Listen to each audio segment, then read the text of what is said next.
தமிழ்நாட்டினுடைய கல்வி சரி கிடையாது, ஸ்கூல் எஜுகேஷன் ரொம்ப மோசமா இருக்குது, குறிப்பா கவர்மெண்ட் ஸ்கூல்ஸ் ரொம்ப ரொம்ப மோசமா இருக்குது அப்படின்னு ஆளுநர் சொல்றாரு. எதன் அடிப்படையில் சொல்றாரு அப்படின்னா, அந்த அசர் அப்படின்னு ஒரு ரிப்போர்ட் வந்தது. அந்த ரிப்போர்ட் வந்ததுல இருந்து அதை வச்சுக்கிட்டு தொடர்ச்சியா பாஜகவுல இருந்து பாஜகவினுடைய முக்கிய தலைவர்களா இருக்கட்டும், அண்ணாமலையா இருக்கட்டும், ஆர்.என். ரவியா இருக்கட்டும், எல்லாரும் சொல்ற விஷயம் என்னன்னா, தமிழ்நாட்டினுடைய கவர்மெண்ட் ஸ்கூல்ஸ் இருக்குல்ல, இதனுடைய தரம்ங்கிறது பீகார் உத்தரப்பிரதேசத்தை விட மோசமாகி விட்டது அப்படின்னு அந்த ரிப்போர்ட்ல இருக்கக்கூடிய தகவல் சொல்லுதான். தமிழ்நாட்டில் இருக்கக்கூடிய கவர்மெண்ட் ஸ்கூல் பசங்களுக்கு எதுவுமே தெரியல அப்படின்னு அந்த ரிப்போர்ட் சொல்லுது அப்படிங்கறத தொடர்ச்சியா சொல்லிட்டு வராங்க. தமிழ்நாட்டு கவர்மெண்ட் ஸ்கூல்ஸ் உடைய தரம் கேள்விக்குரியதா இருக்குது, அதை இன்னும் மேம்படுத்தணும், இல்ல தரம் சரியில்லைன்னு சொன்னா கூட பரவாயில்ல. ஆனா பீகார் உத்தரப்பிரதேசத்தை விட தமிழ்நாட்டினுடைய தரம் சரியில்லைன்னு சொன்னா நமக்கு டவுட் வருமா வராதா? அப்ப இந்த ரிப்போர்ட்டை வெளியிட்ட அசர் அப்படிங்கிறது யாரு அப்படின்னு பார்த்தோம்னா, இது ஒரு கவர்மெண்ட் ரிப்போர்ட்டே கிடையாது. ஒரு தனியார் என்ஜிஓ வெளியிட்ட ஒரு ரிப்போர்ட்டை வச்சுக்கிட்டு தான்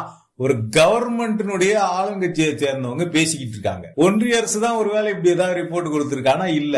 சரி, தமிழ்நாட்டினுடைய மாநில அரசு தமிழ்நாட்டு கவர்மெண்ட் ஸ்கூல்ஸை பத்தி ஸ்டடி பண்ணி ஒரு ரிப்போர்ட் கொடுத்திருக்கு. அதை பத்தி பேசுவாங்களான்னு கேட்டா பேச மாட்டாங்க. சரி, இந்த அசர் யாரு, ஏன் அவங்க இந்த ரிப்போர்ட்டை கொடுத்தாங்க அப்படின்னு பார்த்தா, இந்த அசருங்கிற அந்த ரிப்போர்ட்டை எடுக்கக்கூடிய நிறுவனம் பார்த்தோம்னா பிராத்தம் பவுண்டேஷன் அப்படிங்கிற ஒரு நிறுவனம், தனியார் நிறுவனம் தான் இந்த அசர் ரிப்போர்ட்டை வெளியிடுறாங்க.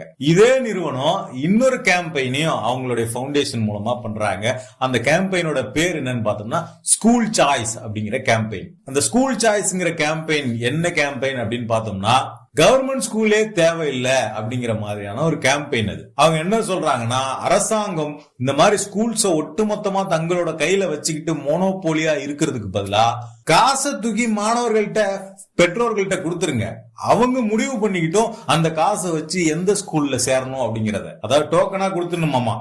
ஒரு மாணவருக்கு தேவையான படிப்புக்கு தேவையான காசை ஒரு டோக்கனா அந்த மாணவர்கிட்ட கொடுத்துடணும். அவர் முடிவு பண்ணிக்குவாரு அந்த டோக்கனை எந்த ஸ்கூல்ல கொடுத்து சேர்ந்துக்கிறது அப்படிங்கறத. அப்ப மாணவர்களுக்கு தேர்ந்தெடுக்கும் உரிமையை நம்ம கொடுக்கிறோம். அதான் ஸ்கூல் சாய்ஸ். கவர்மெண்ட் எதுக்கு இதெல்லாம் வச்சுக்கிட்டு அப்படின்னு ஒரு கேம்பெயினை இந்த பிராத்தம் பவுண்டேஷன் அப்படிங்கிற நிறுவனம் பண்ணிக்கிட்டு இருக்கு.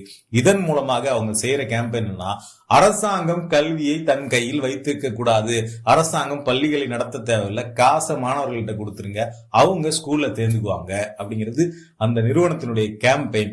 அந்த கேம்பெயின் செய்யக்கூடிய நிறுவனம் தான் தமிழ்நாட்டின் அரசு பள்ளிகளின் தரம் உத்தரப்பிரதேசம் பீகாரை விட மோசமாக இருக்கிறது அப்படிங்கிற ரிப்போர்ட்டை கொடுத்திருக்கிறாங்க.